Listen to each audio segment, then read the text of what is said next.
A new report out today on the state of juvenile justice in the U.S. finds that outcomes are better for youth kept under supervision closer to home rather than those in secure state-run facilities. In fact, it shows that those arrested and then locked up in juvenile detention facilities are 21% more likely to be arrested again than those monitored closer to home.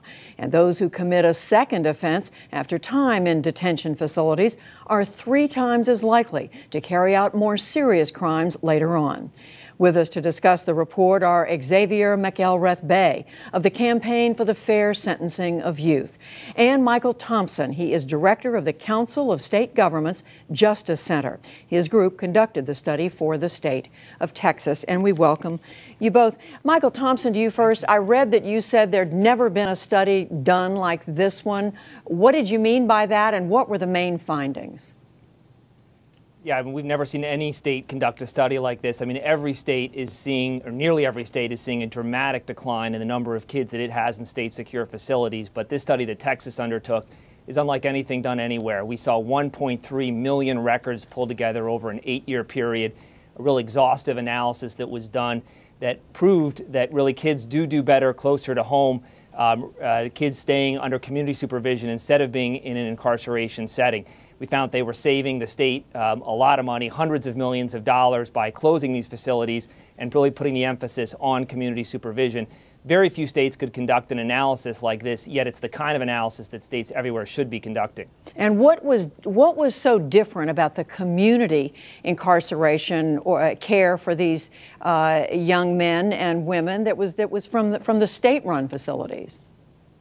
Right. I mean, when you hear it and you think about it, it really makes a lot of sense, right? I mean, what we've been doing is we've been pulling kids away from their community, sending them to a facility hundreds or thousands of miles away, interacting with staff who don't look like them, don't necessarily speak their language, uprooted from any kinds of ties they had to the community, further away from positive influences they had, like maybe family members or a pastor or a sibling. And we expect there to be some tremendous corrective action when we're putting them with a bunch of kids who maybe will have a negative influence on them because they're a higher risk of reoffending.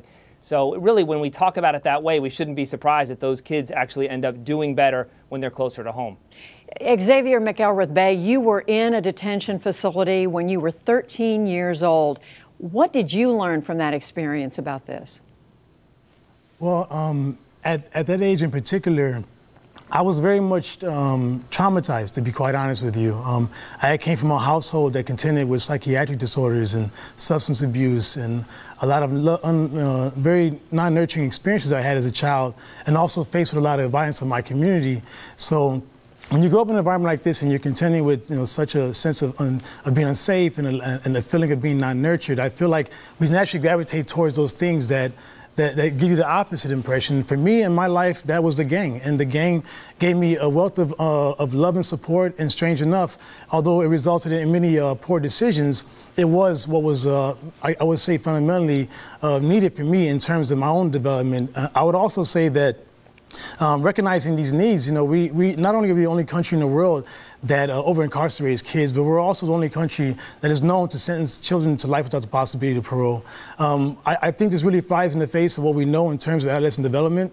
And it totally, negates the reality that children have the capacity to change. And this is what we know, not just in terms of research, but also in terms of what we've seen with other individuals who are coming out who have been able to have another chance at life. Xavier McElrath-Bey, let me stay with you for just a minute. What do you believe is different and helpful about a facility, about a treatment program that is closer to home? Because in many cases, it's going to involve they're going to be isolated from other youth. What's better about it?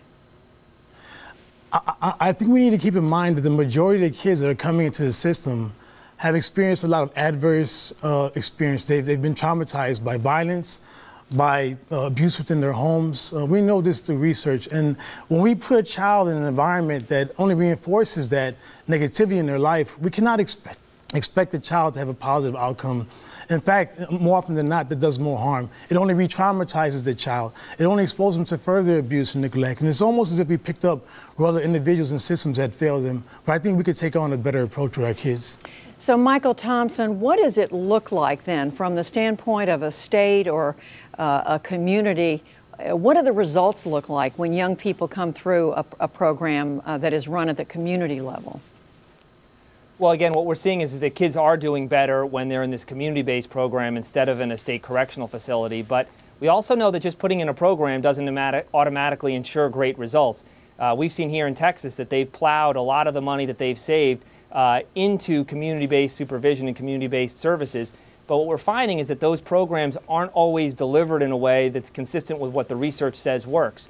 So, for example, we find different programs serving low-risk youth, and they're connecting those low-risk youth to some medium or higher-risk youth, and those kids in turn are having a bad influence on those lower-risk youth, and that's simply pulling them further into the system. So we have to figure out a way to make sure that these programs are actually delivered in a way that's consistent with what the research says works. But Xavier McElrath-Bey, back to you. How do we know that the local community is going to be able to deal with some of the complex issues these young people can face? Is a local community always going to have that ability? I think with given the proper support, given an adequate amount of information and how to go about, best practices, I think we could be very effective. We know that incarceration is not the answer. I just think we need to direct more money, more resource, more funding towards community-based alternatives that are going to enable these children to be able to have more successful outcomes. We know that children have the capacity to change. I always say no child is born bad. And the reason why I say that is because for the most part, the majority of kids who are growing up and coming into the contact with the law is because they come from some of the most poor, disinvested, and impoverished communities. They come from communities that lack proper resources and adequate education. And I think that if we can focus on how to better these areas of their lives, I think we can see some much better outcomes for the youth. And Michael Thompson, in terms of, again, from whether it's state governments, local governments, the resources they expend on these programs, why should they believe the officials who are making decisions about what to do, why should they believe that this is a more successful course?